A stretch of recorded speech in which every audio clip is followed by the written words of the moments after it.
नमस्कार, स्वागत है आप सभी का कथा सागर चैनल पर। दोस्तों, आज हम सुनेंगे जितिया व्रत कथा।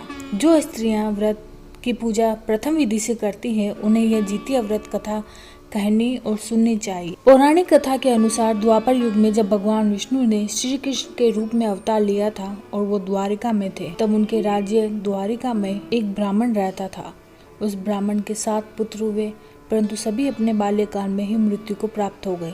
अपने 7 पुत्रों की यह समय मृत्यु के दुख से वो ब्राह्मण दंपति बहुत दुखी और आहत थे। ईश्वर की कृपा से उस ब्राह्मण की स्त्री ने फिर से गर्भ धारण किया। अपनी 8वीं संतान की कुशलता की कामना लेकर वो ब्राह्मण भगवान श्री कृष्ण से भेंट करने पहुंच गया। भगवान श्री कृष्ण को सामने देखकर उसके आंसू निकल गए और वो उनके चरणों में गिर गया। तब श्री कृष्ण ने उसे संभाला और उससे आने का कारण पूछा। तब उस ब्राह्मण ने श्री कृष्ण से कहा, हे द्वारिकाधीश, मेरे 7 पुत्र अपने बाल्यकाल में ही मृत्यु को प्राप्त हो गए। अब मेरे 8वीं संतान होने वाली है। मैं उसके जीवन की रक्षा की कामना लेकर आपके पास आया हूँ। आपके राज्य में सभी लोग सुखी हैं, हमें भी सभी प्रकार के सुख प्राप्त है, लेकिन पुत्रों की असमय मृत्यु के शोक से हमारा जीवन दुखों से भर गया है। अब आप ही हमारे इस दुख के निवारण का कोई उपाय बताइए। तब भगवान श्री कृष्ण ने उस ब्राह्मण से कहा, हे प्रियवर, आपके 8वें पुत्र की आयु भी मात्र 3 वर्ष की है। मैं आपको एक व्रत के विषय में बताता हूँ, जिसके करने से आपका पुत्र दीर्घायु होगा। आप आश्विन मास की कृष्ण पक्ष की अष्टमी के दिन होने वाले पुत्र जीवी व्रत का अनुष्ठान करें। इस व्रत को करने से आपके पुत्र की आयु में बढ़ोतरी होगी। इस दिन भगवान सूर्य की पूजा की जाती है।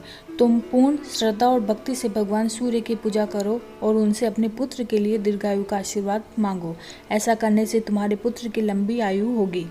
उस ब्राह्मण ने श्री कृष्ण के कहे अनुसार पुत्र जीवी व्रत का अनुष्ठान किया और व्रत वाले दिन दोनों पति पत्नी भगवान सूर्य के समक्ष हाथ जोड़कर प्रार्थना करने लगे। सूर्य देव, विनती सुनो, पाओ दुख अपार, उम्र बढ़ाओ पुत्र की, कहता बारंबार। उस ब्राह्मण और उसकी पत्नी की भक्ति से प्रसन्न होकर भगवान सूर्य ने अपने गले से एक माला निकालकर उस ब्राह्मण के पुत्र के गले में डाल दी और फिर अंतर्ध्यान हो गए। फिर जब उस बालक की मृत्यु का दिन आया और यमराज उसे लेने के लिए आए, तो अपने पुत्र के प्राणों पर संकट आया देखकर उस ब्राह्मण ने पुनः भगवान श्री कृष्ण को याद किया। भगवान श्री कृष्ण उस ब्राह्मण की पुकार सुनकर उसकी सहायता के लिए आ गए। तब उस ब्राह्मण ने उनसे कहा कि मैंने आपके कहे अनुसार पुत्र जीवित व्रत का पालन किया और सूर्य देव ने अपने गले से माला निकालकर मेरे पुत्र के गले में डाल दी, लेकिन फिर भी यमराज मेरे पुत्र के प्राण लेने के लिए आ गए। तब श्री कृष्ण ने उस ब्राह्मण से कहा कि तुम उस माला को यमराज के ऊपर डाल दो, और उस ब्राह्मण ने वैसा ही किया। तो यमराज वहां से चले गए, परंतु उनकी छाया वहीं रह गई और उस छाया पर माला पड़ गई। तब उस छाया ने शनिदेव का रूप लेकर श्री कृष्ण से प्रार्थना करी। तब भगवान श्री कृष्ण ने शनिदेव पर प्रसन्न होकर उन्हें पीपल के वृक्ष पर रहने का स्थान दिया। ऐसी मान्यता है कि तब से शनिदेव की छाया पीपल के वृक्ष पर वास करती है। तब भगवान श्री कृष्ण के आशीर्वाद से उस ब्राह्मण के पुत्र को लंबी आयु प्राप्त हुई। एक समय की बात है, किसी वन में एक चील तथा शियारिन रहती थी। चील तथा शियारिन में गहरी मित्रता थी। चील तथा शियारिन दोनों हर काम को मिल बांटकर करती और प्रेम भाव से रहती थी। एक बार कुछ महिलाएं जंगल में आई और वह किसी जीवित पुत्र का व्रत की आपस में बात कर रही थी। यह सब देख चील के मन में जिज्ञासा जग गई। वह महिलाओं के पास गई और व्रत के बारे में पूछने लगी। महिलाओं ने जितिया व्रत के बारे में चील को बताया। चील तुरंत अपने मित्र शियारिन के पास गई और उसको जितिया व्रत के बारे में बताया। व्रत को बताने के बाद चील और शियारिन ने निश्चय किया कि वो दोनों भी जितिया माता का व्रत और पूजा विधि विधान से करेगी। चील और शियारिन ने जितिया माता का व्रत संकल्प लिया और शाम को पूजा की। पूजा के बाद ही चील और शियारिन को भूख लगने लगी। शियारिन अपनी भूख बर्दाश्त ना कर सकी और वह जंगल में जाकर शिकार करने चली गई। शियारिन जब मांस को खा रही थी, तब चील ने उसे देख लिया और व्रत तोड़ने के लिए शियारिन को बहुत डांटा, लेकिन चील ने अपना व्रत नहीं तोड़ा और वह सच्चे मन से जितिया व्रत को पूर्ण किया। अगले जन्म में शियारिन और चील का जन्म बहन के रूप में एक प्रतापी राजा के यहाँ हुआ। शियारिन का विवाह एक राजकुमार से और चील का विवाह राज्य मंत्री के पुत्र से हो। कुछ समय बीता तो सियारिन ने एक पुत्र को जन्म दिया। जन्म के कुछ दिन बाद ही उसके पुत्र की मृत्यु हो गई। सियारिन के पुत्र की मृत्यु के बाद उसकी बहन चील ने भी एक पुत्र को जन्म दिया जो जीवित तथा स्वस्थ था। यह देख सियारिन को अपनी बहन चील से ईर्ष्या होने लगी। सियारिन ने अपने बहन के पुत्र और पति को जान से मारने की कोशिश की, परंतु दोनों ही बच गए। एक दिन देवी माँ सियारिन के स्वप्न में आई और उन्होंने सियारिन से कहा, यह तुम्हारे पूर्व जन्म के कर्म का फल है। अगर तुम इसे ठीक करना चाहती हो तो माँ जितिया का व्रत और उपवास करो। प्रातःकाल उठकर स्वप्न के बारे में सियारिन ने अपने पति को बताया। सियारिन के पति ने यह सुनकर सियारिन को व्रत करने की अनुमति दे दी और उसकी बहन चील से माफ़ी मांगने को बोला। उसके बाद सियारिन अपने बहन चील के घर गई और उससे अपनी गलती की माफ़ी मांगी। सियारिन को उसकी गलती का पर पछतावा देख चील ने उसे माफ़ कर दिया। अगले साल जितिया व्रत आया। यह व्रत सियारिन और उसकी बहन चील दोनों ने एक साथ रखा। माता जितिया सियारिन के व्रत से प्रसन्न हुई और उसको पुत्र प्राप्ति का आशीर्वाद दिया। कुछ दिनों बाद ही सियारिन ने एक सुंदर बालक को जन्म दिया।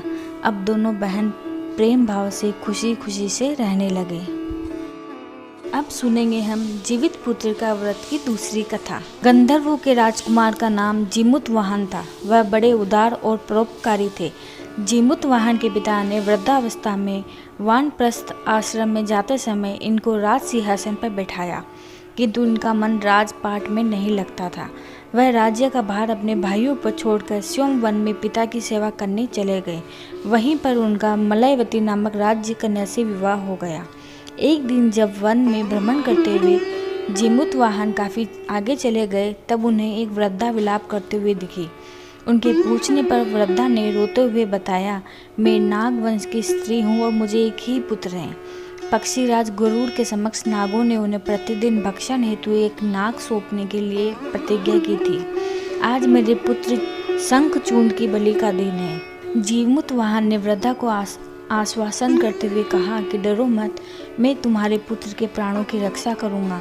आज उसके बजाय मैं स्वयं अपने आप को उसके लाल कपड़े में ढककर मध्य शिला पर लेटूंगा। इतना कहकर जीमुतवाहन ने शंखचूर्ण के हाथ से लाल कपड़ा ले लिया और वे उसे लपेटकर गरुड़ को बलि देने के लिए चुनी गई मध्य शिला पर लेट गए। नियत समय पर गरुड़ आए और लाल कपड़े में ढके जीमुतवाहन को पंजे में दबोचकर पहाड़ की शिखर पर जाकर बैठ गए।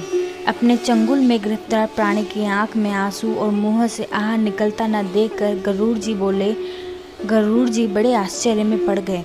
तब उन्होंने जीमुतवाहन से उनका परिचय पूछा। जीमुतवाहन ने सारा किस्सा सुना दिया। गरुड़ जी उनकी बहादुरी और दूसरे की प्राण रक्षा करने में स्वयं का बलिदान देने की हिम्मत से प्रभावित हुए। प्रसन्न होकर गरुड़ जी ने उनको जीवन दान दे दिया और नागों की बलि न लेने का वरदान दे दिया। इस प्रकार जीमुतवाहन के अदम्य साहस से नाग जाति की रक्षा हुई और तब से पुत्र की रक्षा हेतु जीमुतवाहन की पूजा की जाती है और कथा सुनी जाती है। आप सुनिए भगवान श्री कृष्ण से जुड़ी कथा।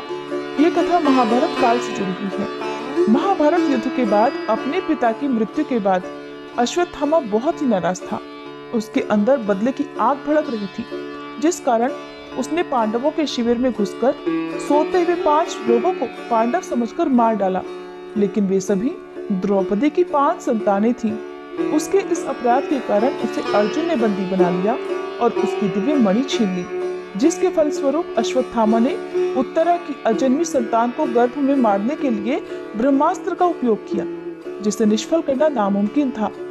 उत्तरा की संतान का जन्म लेना आवश्यक था, जिस कारण भगवान श्री कृष्ण ने अपने सभी पुण्यों का फल उत्तरा की अजन्मी संतान को देकर गर्भ में ही उसे पुनर्जीवित कर दिया। गर्भ में मरकर पुनर्जीवित होने के कारण उसका नाम जीवित पुत्रिका पड़ गया और आगे चलकर यही राजा परीक्षित बना। तब से ही इस व्रत को धारण किया जाता है। ये थी जितिया व्रत के दिन सुनी जाने वाली कुछ पौराणिक कथाएं। उम्मीद है आपको पसंद आई होंगी।